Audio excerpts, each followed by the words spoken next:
Olá pessoal, meu nome é Diego, esta é mais uma aula de filosofia. Vamos continuar falando de ética e o tema de hoje é determinismo, ou seja, a ideia de que o nosso destino já está traçado e que as nossas escolhas são ilusórias.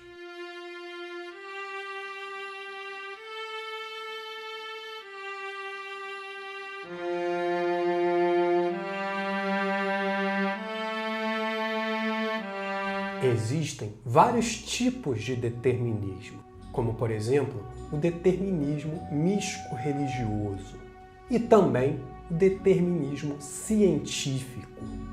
Para exemplificar o determinismo místico-religioso, vou recorrer aqui a uma história da mitologia grega.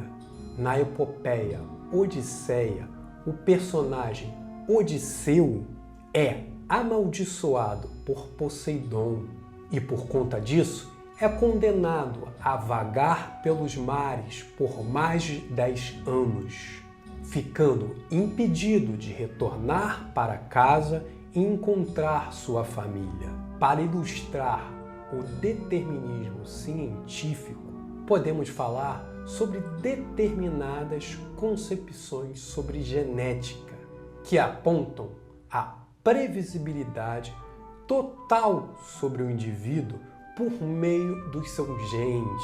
A filosofia surge na antiguidade rompendo com o determinismo, apontando que o ser humano possui escolhas e que, por isso, teríamos de fundamentá-las da melhor forma possível.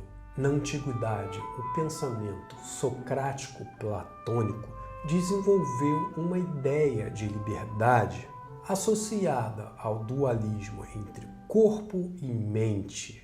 Para estes autores, liberdade estava associada ao autocontrole, ao controle de si mesmo, que partia da oposição aos impulsos irracionais. Segundo a concepção socrático-platônica, o corpo estava associado ao impulso, ao desejo, ao irracional, e a mente, a capacidade de fazer escolhas, a razão. Uma outra concepção interessante da antiguidade que podemos citar aqui é a de Aristóteles. Aristóteles discutiu várias áreas da filosofia, inclusive a ética. Para este pensador, a ética tinha como fundamento a busca pela felicidade.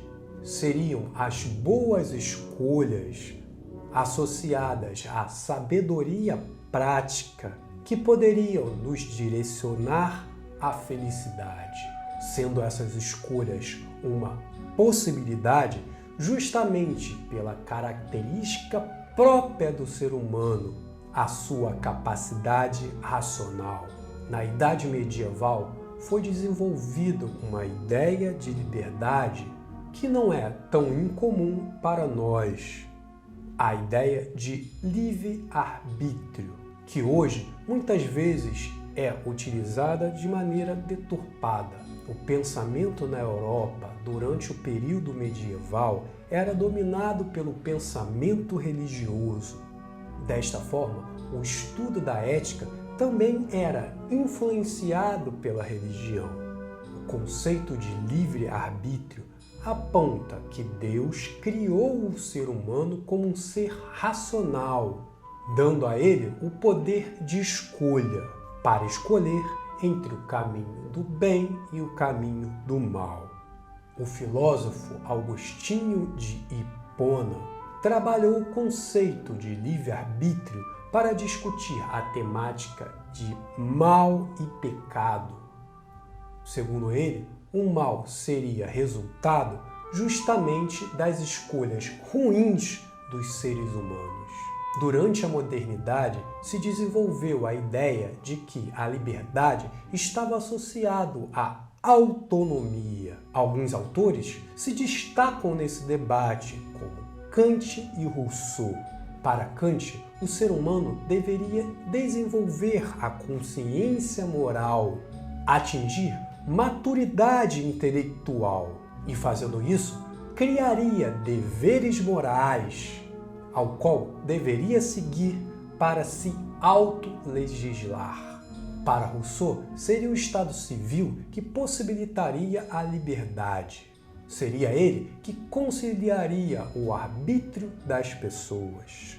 Como cidadão, poderíamos nos autorrepresentar dentro da sociedade e ser, ao mesmo tempo, súdito e legislador. Estas concepções da modernidade são questionadas por alguns autores contemporâneos. Um autor importante de destacarmos aqui é Karl Marx. Para ele, a temática da liberdade não poderia ser discutida somente em termos ideais e abstratos. Liberdade não poderia ser resumida à liberdade de pensamento. Deveria também ser liberdade social. Para Marx, nas sociedades de classes, inclusive no capitalismo, os seres humanos viveriam em um regime de exploração, a exploração do homem pelo próprio homem. Portanto, de um lado, teríamos exploradores, uma elite social, e por outro, explorados que não teriam a plena liberdade. Um outro filósofo contemporâneo que focou seus estudos na temática da liberdade foi Sartre, filósofo francês existencialista, que se fundamentava na ideia de que a existência precede a essência, de que primeiro o homem está no mundo, depois se define, e que por isso é condenado a ser livre, pois sempre é resultado de suas escolhas. Como ser racional transcende as determinações biológicas. Para Sartre, temos que superar a angústia e se engajar na tarefa de se construir da melhor forma possível, e também o mundo.